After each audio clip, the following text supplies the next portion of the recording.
کہتے ہیں جی کچھ لوگ حی علی الصلاۃ پہ اٹھتے ہیں، یار کوئی بات نہیں، حی علی الصلاۃ پہ اٹھے یا قد قامت الصلاۃ پہ اٹھے، کوئی فرق نہیں پڑتا۔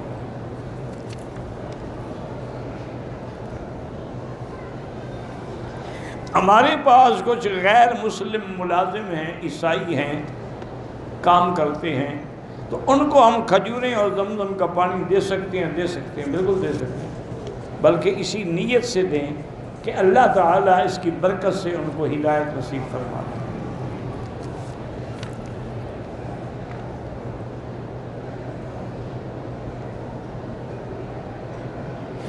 کہتے ہیں جی کہ میں ایک بزرگ ہیں انڈیا سے کہ میری شادی کو 14 سال ہو گئے ہیں، کوئی اولاد نہیں ہے، اللہ آپ کو اولاد صالح عطا فرمائے، لیکن میرے بھائی سب سے پہلی چیز یہ ہے کہ آپ دونوں میاں بیوی پہلے اپنے ٹیسٹ کروائیں کہ نقص کس میں ہے، اگر کسی میں بھی نہیں ہے پھر بھی دعا کرتے رہیں، اگر نقص ہے تو جس میں ہے اس کا علاج بھی کرائیں اور پھر دعا بھی کرتے ہیں۔ اور اس کے لیے علماء نے لکھا ہے کہ جب بھی موقع ملے مرد کو عورت کو سورۃ یوسف پڑھ کے اللہ سے دعا کیا کریں۔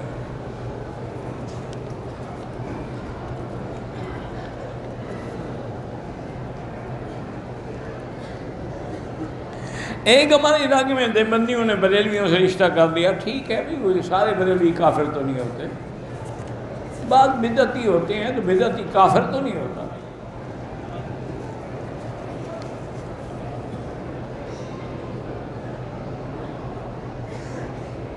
کہتے جی کہ انٹرنیٹ پر آپ کے بیان سے ایک خواب چل رہا ہے کہ امام خوابہ نے حضرت حق نواز جنگوی رحمۃ اللہ علیہ کے بارے میں خواب دیکھا تھا، مجھے کوئی علم نہیں، نہ میں نے کہا ہے، نہ مجھے پتہ ہے، نہ کس امام نے دیکھا اور کس نے کہا۔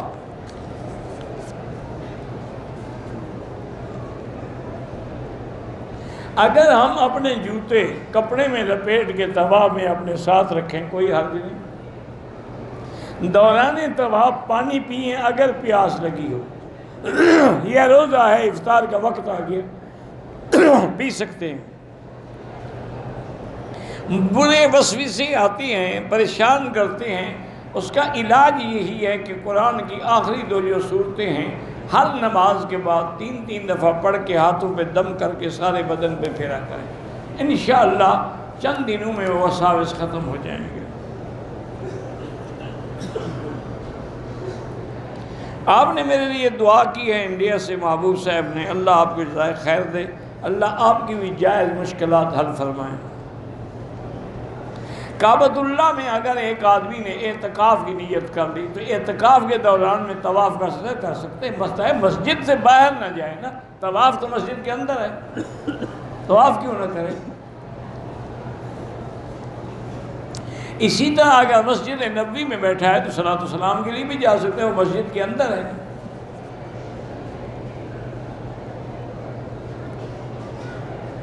میں اپنے بیٹے کی شادی اسلامی طریقے سے کرنا چاہتی ہوں، میرا بیٹا میرا شوہر ماننے کو تیار نہیں، کیا میں بیٹے کے نکاح میں شریک ہو سکتی ہوں؟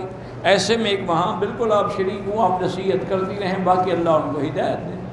آپ کی نیت اچھی ہے کہ اسلام کے مطابق ہو، لیکن وہ نہیں مانتے تو قیامت میں خود بھگتیں گے۔ تم تو ماں ہوگے، اگر بیٹے کی خوشی میں نہیں جاؤ گی تو دلوں میں ایک قسم کا نعوذ باللہ دراڑ پڑ جائے گی۔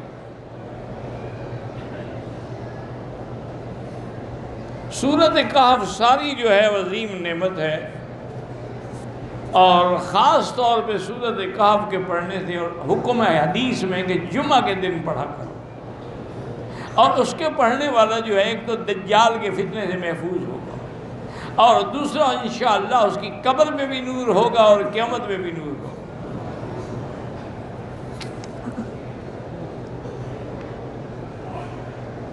کہتا ہے کہ جی جنازے کے بعد کی جو دعا ہے، ہمارے علاقے کے مولوی کہتے ہیں کہ فخلصوا لہ للمیت الدعاء، تو یہ کہاں لکھا ہے کہ جنازے کے بعد؟ وہ جنازے والی جو دعا ہے اس کے بارے میں حکم ہے کہ اخلاص سے دعا کرو، یا اس کے بعد یہ حکم اس کے لیے ہے کہ دفن کرنے کے بعد قبر پہ اس کے ثابت قدم رہنے کے لیے دعا کرو۔ اگر جنازے کے بعد متصل دعا ہوتی تو حضور پاک فرماتے، صحابہ فرماتے، خلفائے راشدین فرماتے۔ مجھے آج تک ایک بات سمجھ نہیں آئی، بہرحال علماء کو تو پتہ ہوگا، یہ لوگ جنہیں حدیث و قرآن کی ایک غلط تعویل کر کے لوگوں کو گمراہ کرنے کے در پہ کیوں ہیں؟ اللہ اعلم۔ کبھی کسی بات پہ تعویل ہو رہی ہے، کبھی کسی بات۔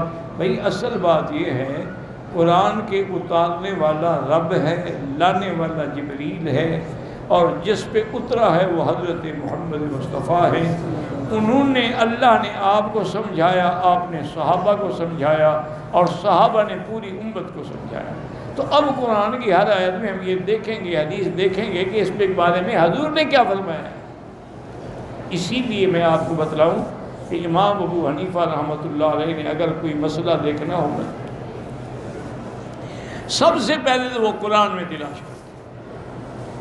اگر وہ مسئلہ قرآن میں موجود ہے تو دوسری بات ڈھونڈنے کی ضرورت ہی نہیں ہے۔ اگر قرآن میں نہ ملے تو پھر حدیث میں دیکھتے ہیں۔ اچھا، اتفاق سے حدیثیں دو مل گئیں، تو اب وہ دیکھتے ہیں کہ خلفائے راشدین کا کس حدیث پہ عمل ہے۔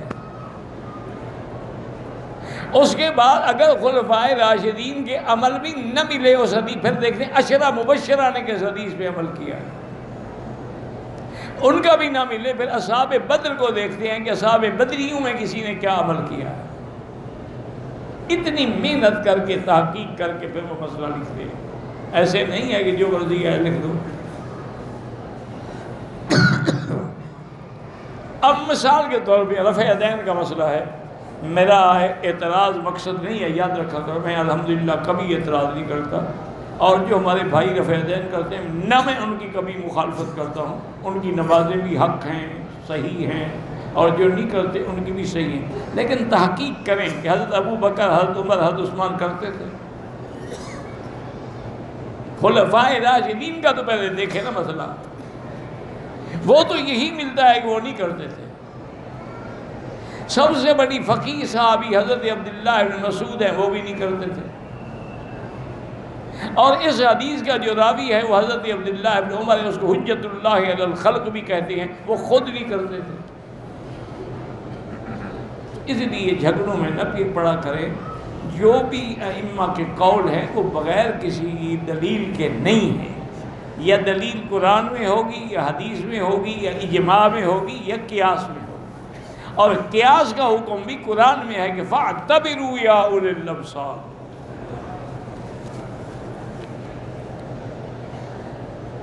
مجھے وسوسے آتے ہیں، نماز نہ چھوڑا کریں، نماز پڑھتے رہیں، وسوسے آنے دیں، اور یہ وسوسے آنے جو ہیں یہ تمہارے ایمان کی دلیل ہے، یہ کوئی بری بات نہیں ہے۔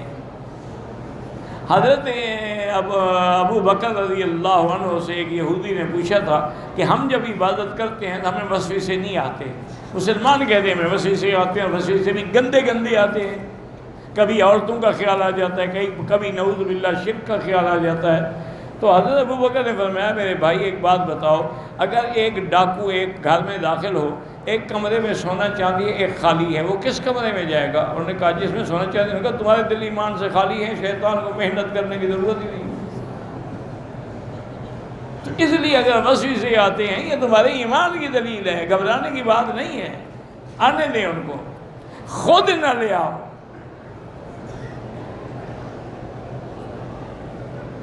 عصر کے بعد اگر طواف کریں افضل یہی ہے سب کے نزدیک کہ 2 رکعت واجب جو ہیں مغرب کے بعد پڑھیں۔ انسان اپنے غیر ضروری بال جو ہیں کم از کم 40 دن کے اندر اندر بدن کی صفائی اور بغلوں کی صفائی ضروری ہے۔ ویسے اس سے پہلے بھی کریں، جمعہ کے دن کر لیں، ہر ہفتے میں کر لیں۔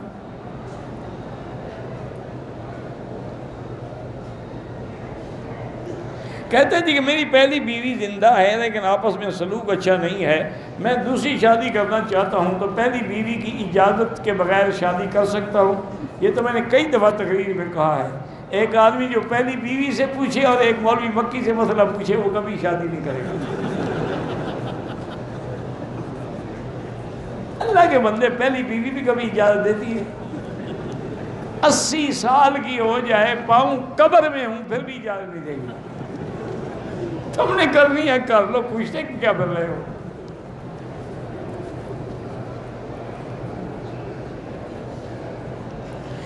طواف شروع کیا، کندھے سے احرام اتارنا بھول گیا پہلے چکر میں، دوسرے میں اتار، کوئی حرج نہیں ہے، کچھ نہیں ہوتا ہے۔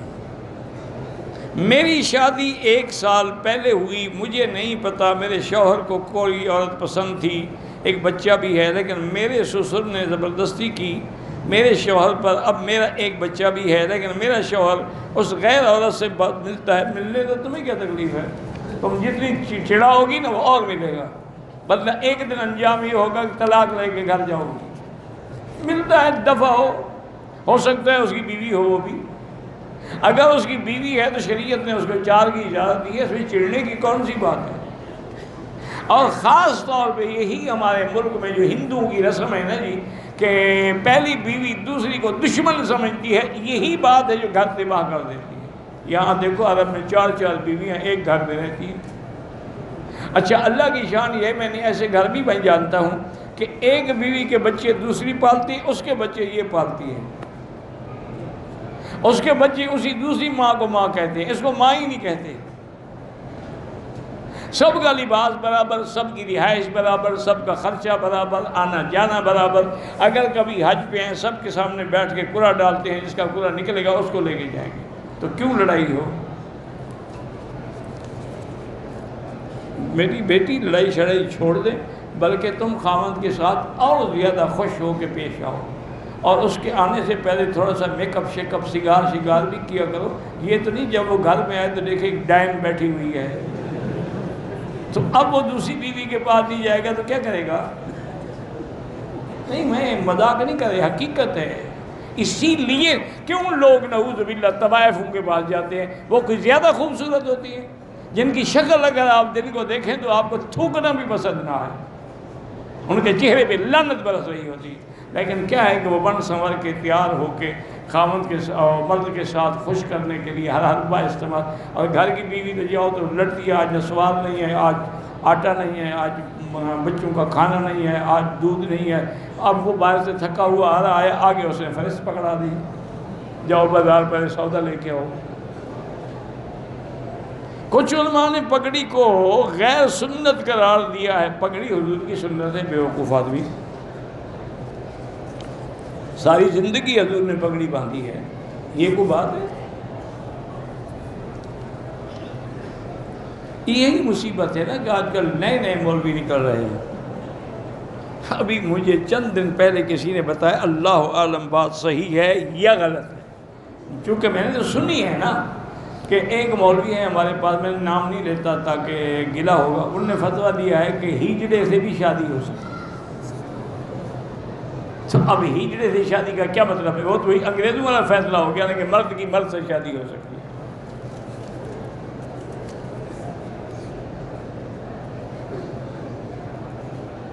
کہتے ہیں طلاق بائن جو ہے یہاں رجوع کر سکتے ہیں، حق مہر تو ہر حال میں دینا ہی دینا ہے۔ وہ تو چاہے آپ کی ایک دن بیوی سے ملاقات ہو، آپ چھوڑ دیں، طلاق دینی ہوگی۔ جب یعنی خلوت صحیحہ ہو گئی یا ہم بستری ہو گئی تو حق المہر تمہارے ذمے ہے۔ باقی طلاق بائن تک تو رجوع کر سکتی ہو، لیکن طلاق مغلظہ ثلاثہ جو ہے پھر رجوع نہیں کر سکتی۔ کہتے جی مسجد عائشہ سے احرام باندھنے پہ لوگ اعتراض کرتے ہیں، اللہ ان کو ہدایت دے، ان کو چھوڑیں، تم کرتے رہو۔ وہ اعتراض کرتے رہے، اعتراض کس بات پہ نہیں کرتے؟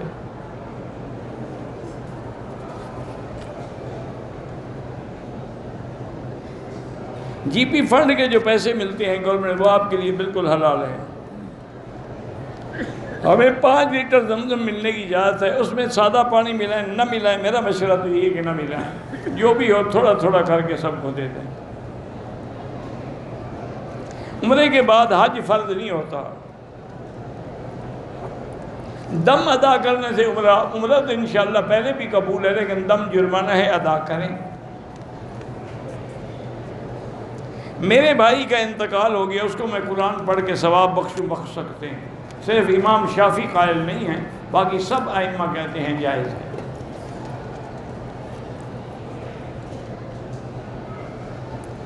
طواف کے بعد مقام ابراہیم پر 2 رکعت نماز عصر کے بعد نہ پڑھے، مغرب کے بعد پڑھے۔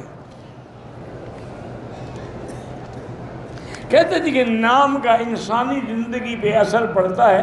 اثر نہیں پڑتا نام میں کیا رکھا ہے، لیکن حضور نے فرمایا کہ ایسا نام نہ رکھو کہ جس کے ذکر کرنے سے غلط ایک آدمی سے آپ نے پوچھا کہ نام کیا، ہوگا حرب، آپ نے کہا اچھا جب تمہیں بلائیں حرب جنگ ادھر آؤ، تو ایسے نام نہ رکھا کہ جس کے بلانے کے اندر نفرت ہو، جس کے بلانے کے اندر جھگڑا پیدا ہو۔ اچھا نام رکھیں تاکہ جس کے بلانے کے اندر خیریت ہو، اچھائی معلوم ہو، ورنہ نام کا تو اثر نہیں ہوتا۔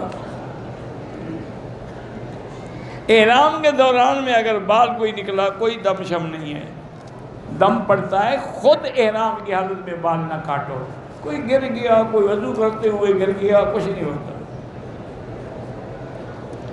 میرے والدہ کا انتقال ہو گیا ہے، ان کے لیے اگر ان کے ذمہ نمازیں ہیں تو حنفی مسلک میں فدیہ دے سکتے ہو، یعنی ہر نماز کے بدلے میں صدقۃ الفطر، گویا کہ 2 سیر گندم، تو اب 5 نمازیں ہوں گی، 1 وتر ہوگا 6، تو گویا کہ 12 سیر گندم روز کے حساب سے اگر اللہ نے دیا ہے دے دیں، ورنہ بس دعا کریں۔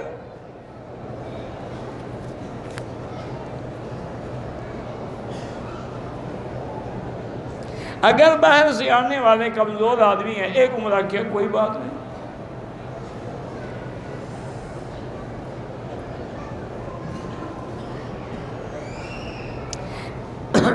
ایک عورت نے نیت کر کے عمرے کی احرام باندھ لیا، اس کو حیض آ گیا، واپس چلی گئی، اب اس عورت کے ذمہ عمرہ بھی ہے اور دم بھی ہے، جب اللہ اس کو توفیق دے۔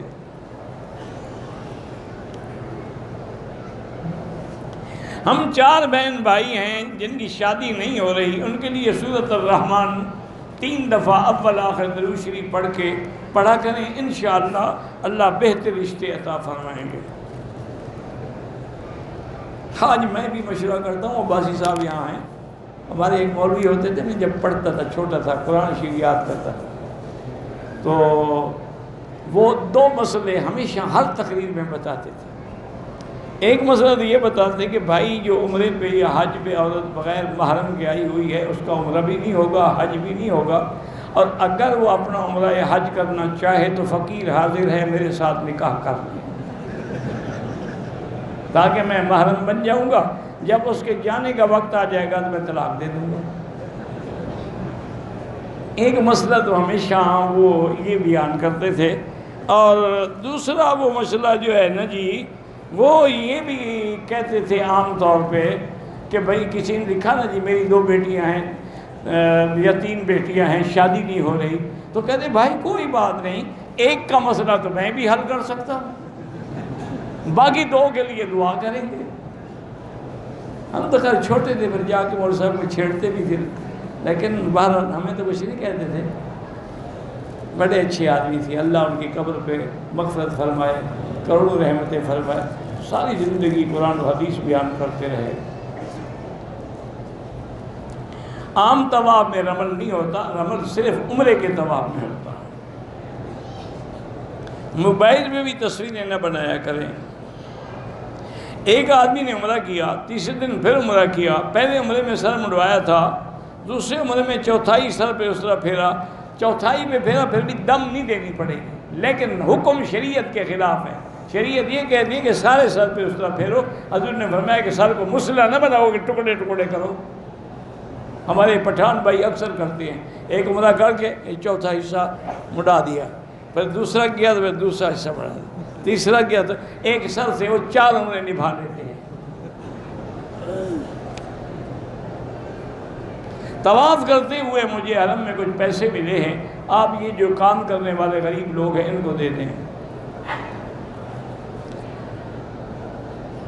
حرم کے باہر جو سبیل ہے وہ کھا سکتے ہیں، لیکن اگر آپ امیر آدمی ہیں تو کیا ضرورت ہے سبیل کا کھانا کھائیں؟ آپ غریبوں کو کھانے دیں اور آپ خود اپنے پیسے سے کھائیں، ویسے جائز ہے۔ اگر الٹی کے قطرے کپڑوں پہ لگ جائیں نماز ہو جاتی ہے، اس میں خون نہ ہو، الٹی ہو۔ اگر بندہ ضعیف ہے، ہمت نہیں ہے، تو واپسی پہ مدینے سے عمرہ نہ کرے، معذور ہے۔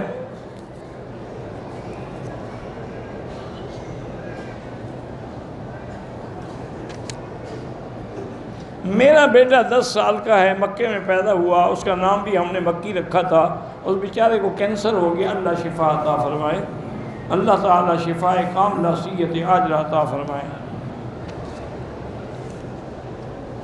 میرے ماموں کی وفات ہوئی ہے تو میں ہر جمعے جنت المولا ان کی قبر پہ جاتا ہوں، بہرحال ہر جمعے جانے کی کوئی ضرورت نہیں ہے، کبھی کبھی چلے جایا کریں۔ حضور بھی ہفتے میں ایک دن سے سید الشہداء جبل احد پہ تشریف لے جاتے تھے۔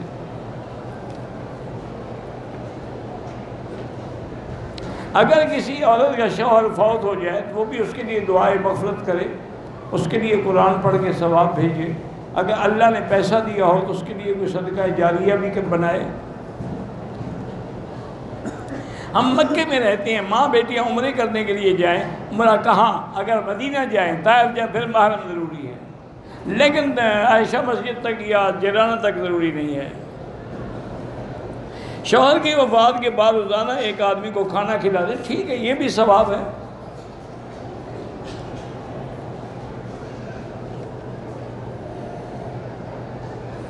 میرا 3 بیٹا ہے اور 5 بیٹیاں ہیں۔ بہرحال شریعت کے مطابق ورثے کے بارے میں جس ملک میں آپ رہتے ہیں وہاں کے مدرسے سے مفتی سے فتویٰ لکھوا لیں۔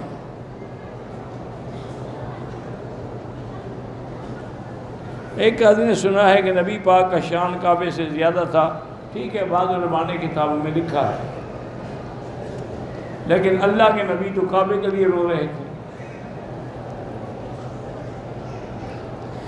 مدینے سے واپسی پر میرے دادے کی طبیعت خراب تھی، عمر 96 سال ہے، نہیں باندھا احرام، کوئی حرج نہیں۔ میں نے عصر کے بعد طواف کیا، 2 رکعت نہیں پڑھی تو بعد میں پڑھ لو، بس کوئی مسئلہ نہیں ہے۔ مدینہ شریف جا رہے ہیں تو راستے میں بھی اور مدینہ پاک میں کثرت سے درود شریف پڑھیں، وہاں پہنچ کے غسل کر کے اچھے کپڑے پہن کے خوشبو لگا کے پھر حاضری دیں۔ عورت بھی جا سکتی ہے حاضری دینے کے لیے۔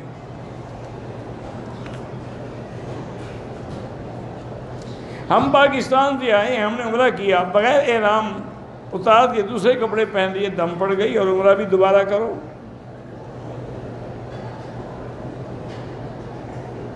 ان کو پتہ نہیں کیا ہو گیا ہے،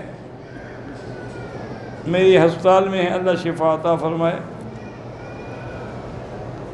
تلاوت قرآن کے بعد جب سجدہ تلاوت آ جائے تو فوراً سجدہ کریں، اگر خدا نہ کرے نہ کر سکیں تو پھر بعد میں بھی کر سکتے۔ عورت مسجد نبوی میں نماز ادا کرے، بالکل کرے، حضور کی بیویاں مسجد میں پڑھتی تھیں، لیکن اگر اپنے ہوٹل میں پڑھے تو پھر بھی اس کے لیے بڑا اجر ہے۔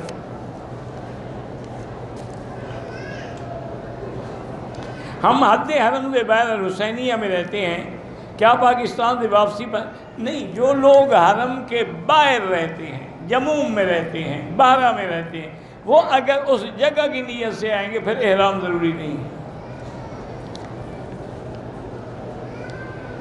اگر میرا جوتا چوری ہو جائے تو دوسرے کا دم بالکل حرام ہے۔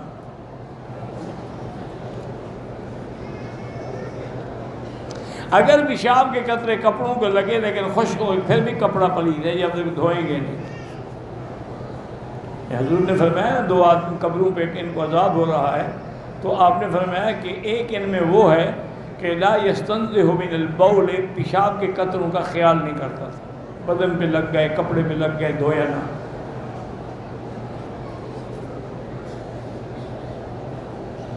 بہنوں کا رشتہ ہو جائے سورۃ الرحمن پڑھیں انشاءاللہ۔ حالت احرام میں جب طواف اور صفا مروہ کر لیں اپنے سر پہ اس طرح پھیرنا جائز ہے۔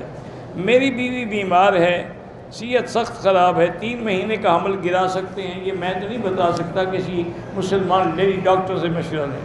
تقلید کا معنی یہی ہوتا ہے کہ کسی کی بات کو سن کے عمل کرے، اس سے دلیل کا مطالبہ نہ کرے۔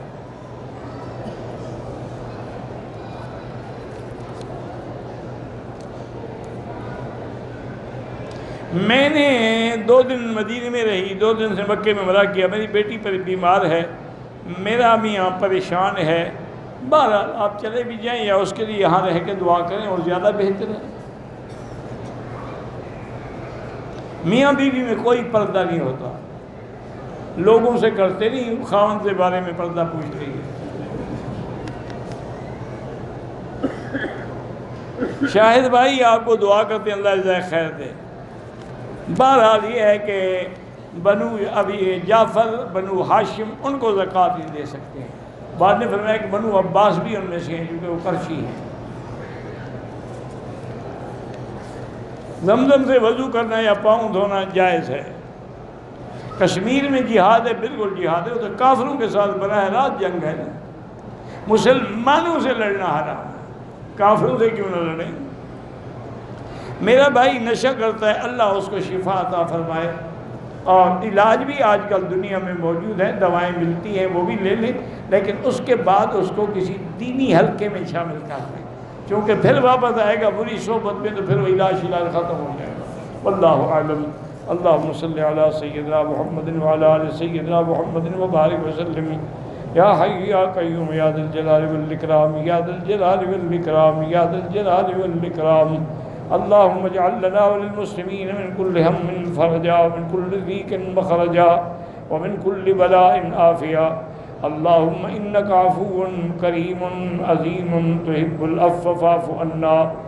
اللہم انصر الاسلام والمسلمین، اللہم انصر الاسلام والمسلمین، اللہم احفظ سائر بلاد المسلمین، هذا البلد الامین فاجعل آمنا مطمئنا سخاء رخاء الى یوم الدین۔